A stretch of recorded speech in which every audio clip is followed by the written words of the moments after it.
Hello दोस्तों, कैसे हो आप लोग। उम्मीद करता हूँ सब बढ़िया होंगे। दोस्तों, आज हम आपके लिए लेके आए हैं अलीगढ़ में एक भयानक रात की कहानी। आइए एंजॉय करते हैं। रिया अपनी मम्मी सुमन और पापा विनोद के साथ दिल्ली में रहती थी। वह हर साल छुट्टियां मनाने अपने मम्मी के साथ गर्मियों की छुट्टी मनाने अपने नैनीहाल जाया करती थी। उसका नैनीहाल अलीगढ़ ज़िले में था।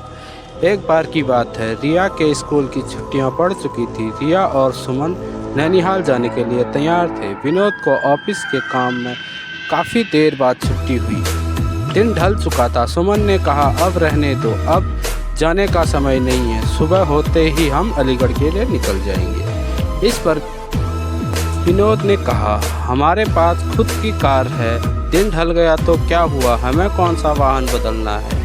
रिया भी जिद करने लगी, मम्मी अभी चलो ना, मुझे अभी नानी के घर जाना है। रिया और विनोद के बहुत जिद करने पर सुमन जाने के लिए तैयार हो गई थी, लेकिन अंदर ही अंदर न जाने क्यों उसका मन घबरा रहा था। अब रात हो चुकी थी। इन तीनों लोगों को गाड़ी पर चलते चलते काफ़ी समय हो गया था। सड़क पर वाहनों का आना जाना कम हो गया था। विनोद कार चला रहा था और सुमन पीछे वाली सीट पर बैठी थी। जिस गांव में उन्हें जाना था वह गांव अलीगढ़ से करीब 20 किलोमीटर आगे था।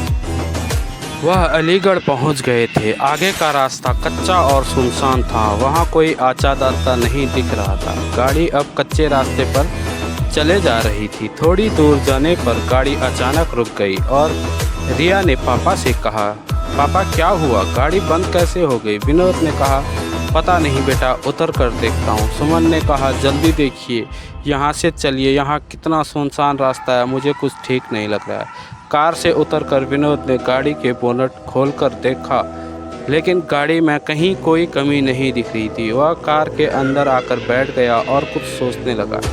तभी सुमन ने कहा, क्या हुआ, चलिए ना। विनोद अभी भी कुछ समझ नहीं रहा था। सुमन ने रिया के पापा के कंधे पर हाथ रखकर जोर से चिल्लाया और कहा, क्या सोचने लग गए हो, मैं कह रही हूँ यहाँ से चलिए, मुझे बहुत अजीब महसूस हो रहा है। एक तो सुनसान रास्ता, ऊपर से रात, जल्दी चलिए। तब विनोद ने कहा, मैं ये सोच रहा हूँ कि गाड़ी में कोई खराबी नहीं, फिर भी क्यों रुक गई।